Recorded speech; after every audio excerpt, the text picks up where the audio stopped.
അത് നമുക്ക് വേദന ഉണ്ടാക്കിയ അനുഭവം സംവിധായകന്റെ 4 വയസ്സുള്ളൊരു കുട്ടി അതിന്റെ ഷൂട്ടിങ് നടക്കുമ്പോഴാണ് മരണപ്പെട്ടത്. എങ്കിലും ഏതാനും ദിവസങ്ങളുടെ ഇടവേള കൊടുത്തിട്ട് പിന്നെ ഞങ്ങളത് ആവർത്തിച്ച് ഷൂട്ട് ചെയ്ത് പൂർത്തിയാക്കി.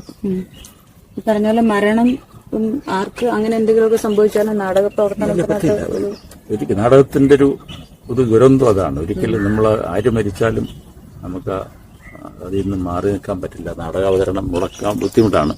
അത് ഈ പങ്കെടുത്തവർക്കെല്ലാം അറിയാവുന്നതാണ്. അച്ഛനും അങ്ങനെ ഒരു അനുഭവം ഉണ്ടായി. കാരണം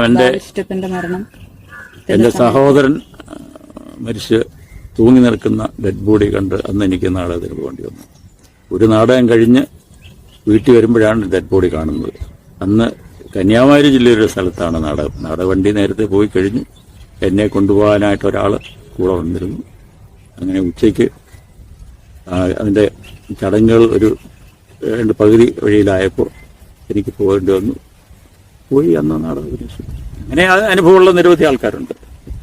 ഭാര്യ മരിച്ചു കിടന്നിട്ട് നാടകം അഭിനയിക്കാൻ പോയ CC വിൻസെന്റ്, അമ്മ മരിച്ച നാടകം അഭിനയിക്കാൻ പോയിട്ട് വന്ന കബീർദാസ്, അങ്ങനെ നിരവധി ആൾക്കാർ ഈ രംഗത്തുണ്ട്. ഒരുപാട് ആൾക്കാർ. അതുപോലെ അനുഭവം അതെല്ലാം നാടക പ്രവർത്തകരുടെയും ജീവിതത്തിൽ സംഭവിക്കാറുള്ളതാണ്.